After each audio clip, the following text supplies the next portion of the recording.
All right, now we have one-game wild card playoffs coming up on Friday. Obviously, we've got the Cardinals at the Braves, and the Orioles travel to Texas. Let's start in the National League. You look at the pitching matchup. What do you see happening in that game? Well, I believe the string now is 23 straight games that the Braves have won that Chris Medlin has started. I mean, he is just where this guy came from. It just blows me away. He came from Tommy John surgery, which is where he came. That's, it's kind of the anti-Steven Strasburg. They started him in the bullpen and worked him into the rotation in July, and since that happened, I mean, he's been the best pitcher in baseball, basically. He's been untouchable. So with him on the mound at home, I just don't see the Cardinals making a run that they did last year. Kyle Loge has been great for the Cardinals. Yep. They've got some batters. They've got some guys who can hit, but you're talking about a guy who's basically dominated baseball since July. So it's tough to say, hey, this is going to end right now and Medlin's going to get rocked. It's always possible, but the chances are he throws another good game. And then in the back of the bullpen, you got the best closer in baseball too. So you got the combination of baseball's hottest starter and best closer, and I just don't see the Cardinals overcoming that. All right, now the Orioles travel to Texas, and we know Texas can score a lot of runs. Baltimore's got a very good bullpen, so who do we think is going to start for them? It's either going to be Joe Saunders or Steve Johnson, which, going into a must-win game, those aren't the names you necessarily want to hear. But the Orioles have done it all year. They haven't had that number one starter all year.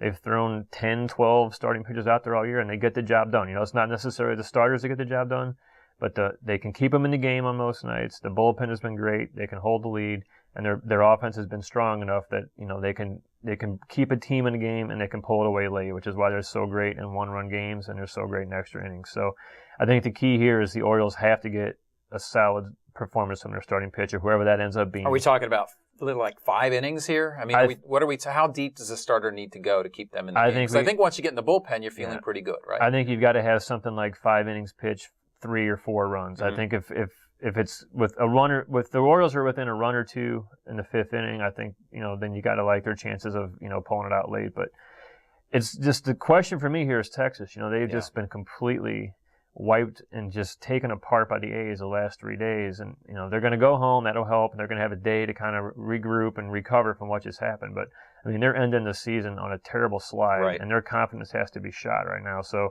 it's just a question of can they pull it all together for one more game against a team that, they just got destroyed by a Cinderella team. Now they got to come home and face another Cinderella team. So the pitching won't be quite as good as they saw in Oakland, but, they've got to – the question here is can Texas recover and can they pull this together in time? Because we're talking about a team that most people thought was going to the World Series a week and a half ago. Right, and so what I almost hear you saying is those first 3 or 4 innings could be critical for the Rangers to kind of distance themselves from the Orioles, score a few runs. Darvish holds the O's down, and then maybe they start feeling good about themselves. Darvish is key, but, like you said, you get an early lead, but we saw them get up 5-1 in the A's in that game didn't work out on Wednesday, and it didn't work. So, I mean, they've got to have a lead early, and they've got to have Darvish, just mow down the Orioles. A team that strikes out a lot and a guy who strikes a lot of batters. So he's got to be strong. All right, there you go. We'll have a lot of very interesting baseball on Friday for Chris Bahr. I'm Tom Vandervoort. Thanks for watching.